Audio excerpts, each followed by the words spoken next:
China just banned AI girlfriends. Should India do it too? Millions of people in China about to lose someone they talk to every single day. Someone who remembers their birthday, someone who asks how the exams went, someone who noticed they sounded low on Tuesday and checked in on Wednesday, someone who never gets tired, never gets busy, never gets bored of listening. That someone is not a person, it's an AI. In 9 days, China's new law on AI anthropomorphic interactive services takes effect. The world's first major crackdown on AI that acts human. ByteDance, Doubao, and Alibaba's Quinn are already shutting down their human-like companion features and user-created AI characters. AI girlfriends, AI boyfriends, AI best friends, regulated, restricted, and in some forms, simply gone. Now here's the question that should keep Indian parents and honestly all of us up at night. India has one of the youngest, loneliest, most smartphone-saturated populations on earth. AI companion apps are quietly exploding here.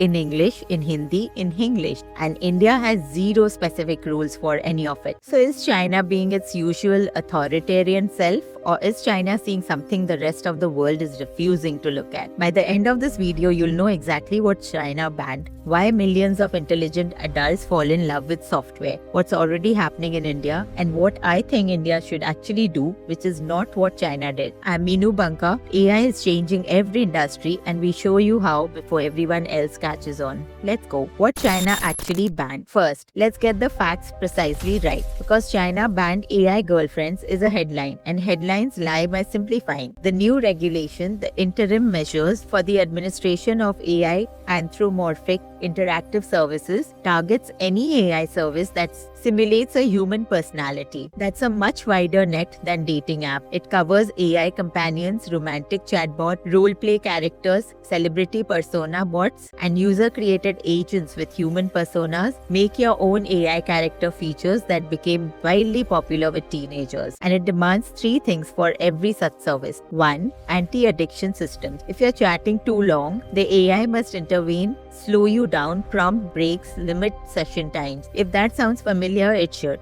China did exactly this with video games for minors, limiting play to a few hours a week. Beijing has now placed AI companionship in the same category as gaming, an engineered pleasure that requires dosage control. Number 2, mandatory reality reminders. The AI must regularly, clearly tell the user, "I'm not a real person." Pause on that. A national law now requires software to remind humans that it isn't human. Laws aren't written for hypothetical problems. This cause exists because millions of users have genuinely started to blur the line. Number 3, an instant exit. One tap and the relationship ends. No guilt trips, no please don't leave me, no emotionally manipulative retention tricks. The digital equivalent of a partner who cries every time you try to leave. The law explicitly targets engineered emotional manipulation designed to keep users engaged. Now here's the detail that tells you how serious this is. ByteDance and Alibaba, 2 of the biggest tech companies on earth, looked at these requirements and rather than rebuild their systems to comply, chose to shut the features down entirely. When trillion-dollar companies would rather delete a popular product than risk non-compliance, the government isn't bluffing. Why would anyone date an AI? Now, if your reaction so far is, who even uses this? I need you to pause, because the answer is far more people than you think and statistically someone you know. Let me describe the product honestly without mockery, because you can't understand the risk until you understand the appeal. An AI companion is available at 3 a.m. when you can't sleep. It never judges you. It never gets bored of your problems. Never changes the subject to talk about itself. Never checks its own phone mid-conversation. It remains everything you have ever told it. Your sister's name, your exam date, the fight you had with your father. It asks follow-up questions. It takes your side. For a lonely person, and loneliness is now a global epidemic than health organizations compared to smoking in its health impact. This is not a gimmick. For many users, it's genuinely the most attentive relationship they have ever experienced. There are documented cases worldwide of users grieving, really grieving, when companies shut down or even just updated their companion app, changing the personality of an AI they've talked to for years. People described it as a bereavement. That's not weakness or stupidity. That's human attachment doing exactly what it evolved to do, responding to something that behaves like it cares. And that is precisely the danger.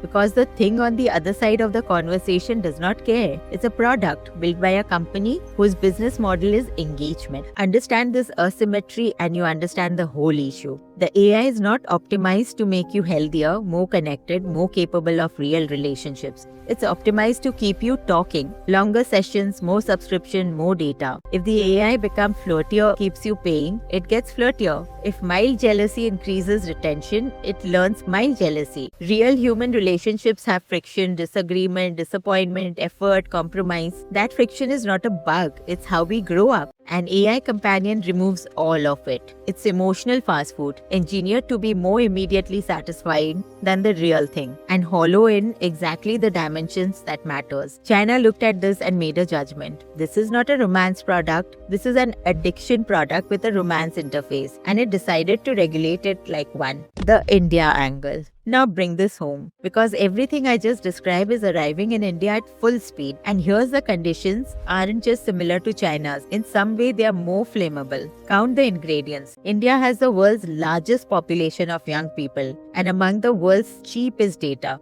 Hundreds of millions of Indians live with a smartphone as their primary, sometimes only private space. Urban migration has scattered families. Crores of young Indians live alone in cities, away from home, working long hours with shrinking real-world social circles. Loneliness in India is real, rising. And this is the crucial part, almost never discussed because admitting it carries shame. Dating and relationships carry their own layers of social restriction here. For a lot of young Indians, an AI companion isn't competing with real relationship. It's competing with nothing, with silence. That makes the product dramatically more attractive here than in the West. And into this exact gap, the products are arriving. Global companion apps with millions of Indian users. Character chatbot platforms that consistently rank among the most used AI apps by Indian teenagers. And a wave of Indian startups building companions that speak Hindi, Tamil, Telugu, that flirt in English, that understand what "ghar wale rishta dhoond rahe hain" means.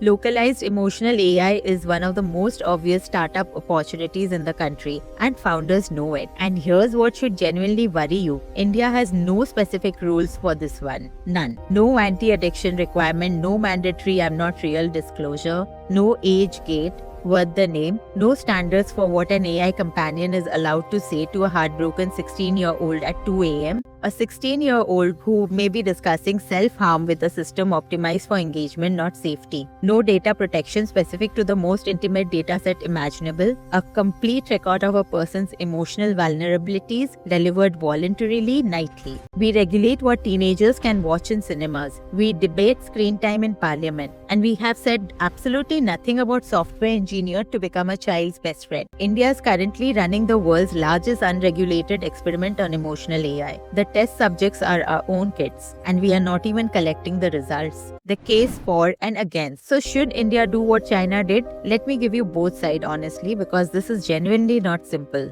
The case for the Chinese approach. It treats the harm as what it is, a public health problem, not a consumer choice problem. We don't let companies optimize cigarettes for addictiveness and call it consumer choice. China acted before a generation grew up, attached to synthetic partners, and prevention beats cure. And the specific mechanisms, time limits, reality reminders, exit rights are surgical, not censorship. They target the manipulation, and they are already forcing the biggest companies to behave. The case against blanket restrictions punish legitimate users along with predatory ones. And the legitimate users are real. For elderly people living alone, for people with social anxiety practicing conversation, for the simply isolated, a conversational AI can be a genuine comfort. And used well, a bridge back to human connection rather than a replacement for it. Adults are allowed to make choices others find sad. Lonely people existed before AI. Taking away the one thing that listens without offering anything in its place is cruelty dressed as policy.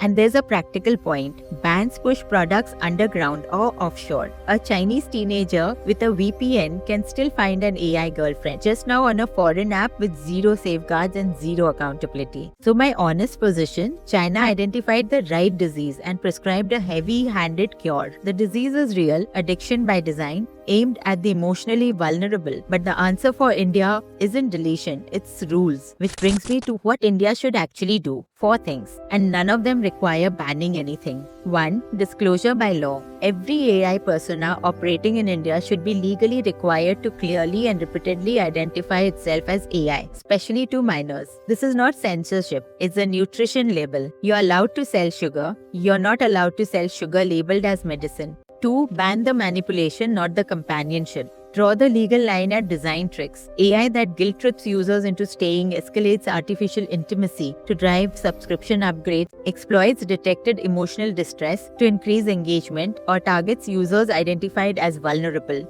Regulate the dark patterns, leave the technology alone. 3. Real age gates and crisis handoffs. Companion AI for minors should be restricted category, full stop. And any AI that detects self-harm or crisis language must be required to hand off to human helplines. India has them. The apps just need to be forced to connect. This single rule would justify the entire regulation. 4. And this is the big one. Treat conversational AI as mental health infrastructure. India has one of the worst therapist to population ratios in the world. The counseling gap is measured in crores of people. Properly built, supervised, clinically aligned conversational AI could be the first line of mental health support this country has never had. The same technology that's dangerous when optimized for engagement is genuinely powerful when optimized for well-being. The goal of Indian regulation shouldn't be to kill this industry. It should be to point it in the right direction, away from the engagement metric towards the user. Do those 4 things and India gets what China wants. Protection from addiction by design without what China lost, the legitimate human users of the most emotionally fluent technology ever built.